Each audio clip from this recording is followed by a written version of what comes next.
Meet Arlo Karimova. Arlo was a semi-professional European basketball player under the age of 16 before moving to Miami. He would tell you that he played like Tony Kukoc, but he was a little bit more athletic than that.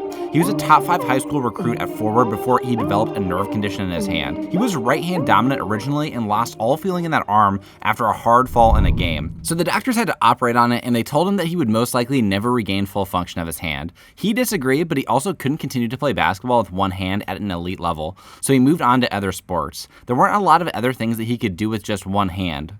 Eventually, he was recruited to play football for Fort Lauderdale High School. He couldn't play offense, obviously, unless he decided to just one-hand catch every ball at 6'10". He was too tall to play basically every position on the field, so eventually he set on playing defensive end. Initially, he really struggled at D end. He had very little technique and was definitely underweight, especially for his height. He had to get down to the timing to not jump off sides, and he needed to learn pass rush moves. He was way better at pass rushing, though, than getting off of a block and stopping the run. The most dangerous thing about Karimova was that once he got past the offensive line, it was nearly a guaranteed sack. He had the ability to load up and jump from a distance, and his length surprised quarterbacks. Pause. A lot of the time, quarterbacks misjudged how much time they had in the pocket after AK-47 would break free. His teammates give him the nickname Romanian Meat Missile because of the way that he launched himself at the quarterback's legs. Over the course of the season, he gained better pass rushing technique, he began to jump offsides less, and he even started to dominate a few of his matchups. He made sure to tape up his hand before every game, kind of like how old school DNs would have a club when they had a broken hand or something. He couldn't really feel his hand, so he didn't want to risk it getting stepped on or getting caught in a face mask. Surprisingly, his best move was a bull rush despite his weight and strength. He credited this to his insane reach advantage. He could easily push back his matchup without them being able to make contact.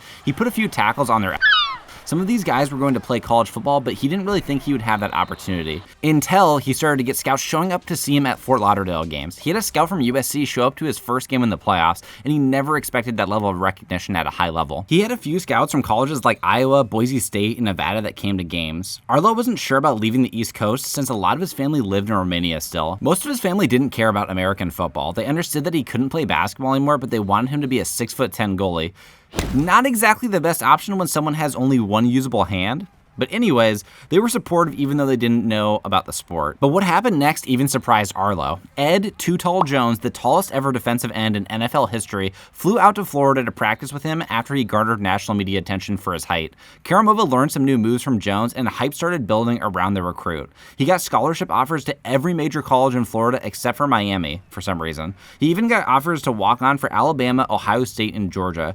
AK-47 brought his unique skill set from basketball and his work ethic to football and dominated the Florida high school football landscape. Arlo had his eyes set on one final accomplishment. He already had broken the high school football sack record, and he'd broken a record 5 legs this season, but he wanted that Florida State championship. There was just one school in the way, Jensen Beach. Arlo got 1 tackle for loss early, but eventually they got into field goal range and scored 3 points to start the second quarter. Arlo felt that Jensen Beach was disrespecting their defense when they went for it on 4th down, but they converted to keep the drive alive and get into Fort Lauderdale's red zone, where their quarterback would find his wide receiver open on a crossing route on 3rd down to get their first touchdown on the board. This shocked Arlo since teams rarely scored this much on their defense. But Arlo was not going to be kept off the board for long, utilizing a spin move to get his first sack of the game, and when it rains, it pours. On the very next play, he freed up his teammate who got the next sack, and a fumble was forced, and they had to punt the ball away. That defensive stop turned into a touchdown for Fort Lauderdale, and on the next drive for Jensen Beach, Arlo would get his second sack of the game. Jensen Beach went for another 4th down conversion, and this time Fort Lauderdale's defense held up and taught them a lesson.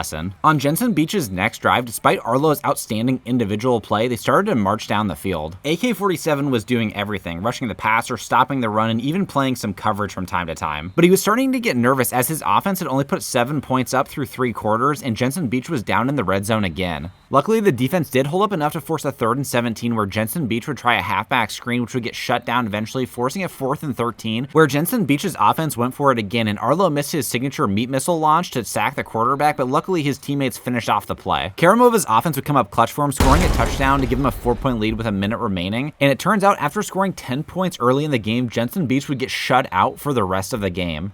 And Arlo Karimova walked away with 6 tackles, 5 tackles for loss, and 3 sacks. Ed Too Tall Jones was in attendance for the Florida State High School Football Championship between Fort Lauderdale and Sweetwater. You could tell that Karimova was nervous to begin the game because he was getting uncharacteristically dominated by his right tackle matchup. And even when he did put the tackle on his butt, he failed to sack the quarterback. In the first quarter, Sweetwater converted 2 huge plays on 3rd down, and then on 4th and 6th, they went for it and picked up the first over the middle. They were passing at will on the secondary, and the Romanian meat missile could do nothing but watch as he was consistently facing double teams or the running back was assigned to check him once he passed the right tackle. Luckily for Karimova, they bent but did not break on defense as they held Sweetwater to only a field goal. Finally, on 3rd and 10 with a minute left in the first, Karimova helped provide pressure while his teammate got in to get a crucial sack on 3rd, but Fort Lauderdale turned the ball over, and then Sweetwater took one more shot play before the end of the first half, and for some reason, a receiver was left wide open to score a touchdown at halftime. To start the third quarter, on 3rd and 4, Karimova was kicking himself for not getting the sack, but his teammate finished the play off. Our defense was starting to hold up. It was 3rd and 10 on the next Sweetwater drive, and we got another sack off of a blitz.